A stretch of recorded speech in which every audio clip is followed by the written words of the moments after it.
U3-L7, Growing Up as an Untouchable, Primary Source Reading, Directions. Suhatha Gilda was born in Andhra Pradesh, India in 1963.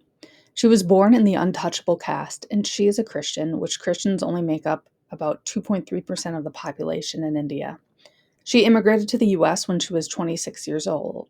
Below is a passage about her life in India growing up. Read the passage and then answer the questions on the U3-L7 Growing Up as an Untouchable Primary Source quiz. Optional. You can click here for me to read it to you. Growing Up as an Untouchable.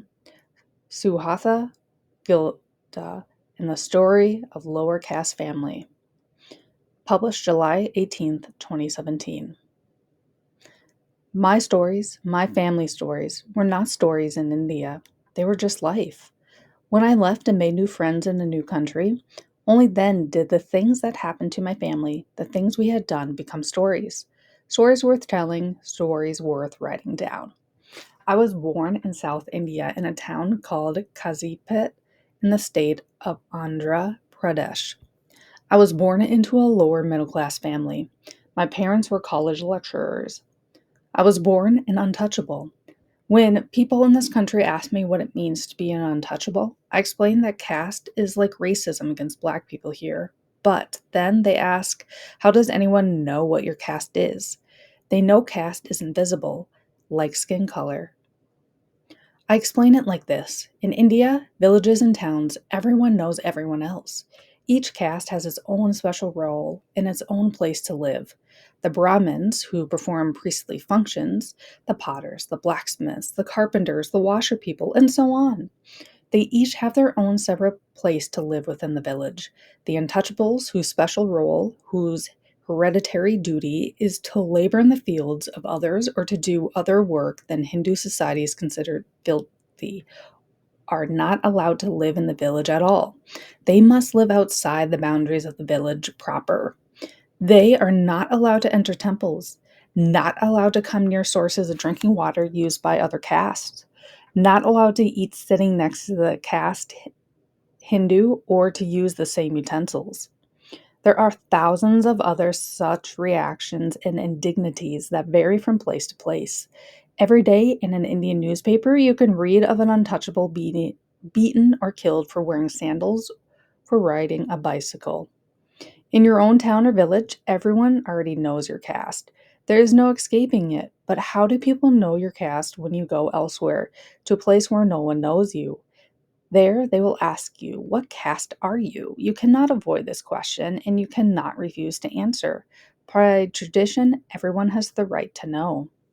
If you are educated like me, if you don't seem like a typical untouchable, then you have a choice. You can tell the truth and be ostracized, ridiculed, harassed, even driven to suicide, as happens regularly in universities. Or you can lie. If they don't believe you, they will try to find out your true caste some other way. They may ask you certain questions. Did your brother ride a horse at his wedding? Did his wife wear a red sari or a white sari, which is a type of dress women wear in India? How does she wear her sari? Do you eat beef? Who is your family deity? They may even seek the opinion of someone from your region. If you get them to believe your lie, then of course you cannot tell them your stories, your family stories. You cannot tell them about your life. It would reveal your caste, because your life is your caste is your life. Whether they know the truth or not, your untouchable life is never something you can talk about. It was like this for me in Punjab, in Delhi, in Bombay, in Bangalore, in Madras, in Warangal, in Kanpur, in Calcutta. At 26, I came to America, where people know only skin color, not birth status.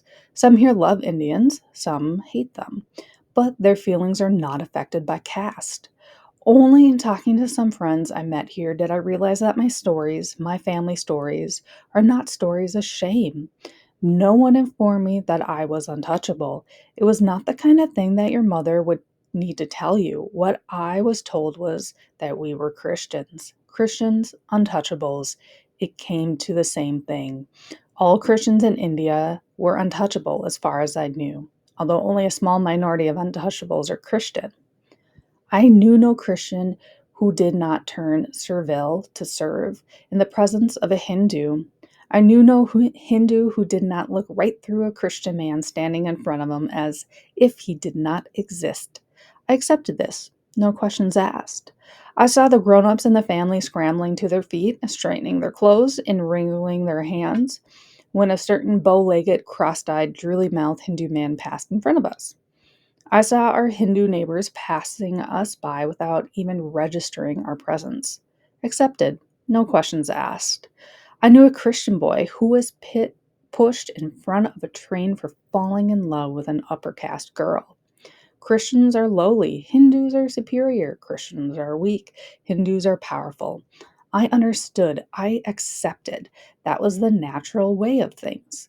The question started when I was 15, and someone took me and my sister to see a movie. Then they came in a flood that would not stop for years. In a way, they still haven't. In the movie, a rich girl falls in love with a poor boy. The girl's powerful family intimidates the poor boy's family into forcing him to stop seeing her. The girl, not knowing what her family has done, goes searching for the boy. When she can't find him, she gives up and agrees to marry a nice, well educated, wealthy man. No surprises here for an Indian moviegoer. The shock came at the wedding scene. The heroine wears a white gown, not a sari like a Hindu bride, a white Western style gown with a veil, like they were at a Christian wedding. My blood froze. My brain went numb. I couldn't breathe. The rich girl was Christian, and I recalled that in the scene, there were poor boy's family was threatened. His father had on his chest the cross thread worn by all Brahmin men, which is a literal piece of thread worn across the torso to signify the Brahmin caste. This movie, in sheer defiance of the laws of nature, portrayed Christians as rich and powerful and, most amazingly of all, scornful of Brahmins, the highest caste of all. In it is simply not possible to convey what this meant to a 15-year-old untouchable Christian girl. Were there really Christians like this? Why had I never seen them? Why had no one ever mentioned this before? My questions found no outlet. It was too shameful to bring up the subject of our inferior status, even among my own folk. I never thought to ask anyone. I wouldn't have known how to put the words together.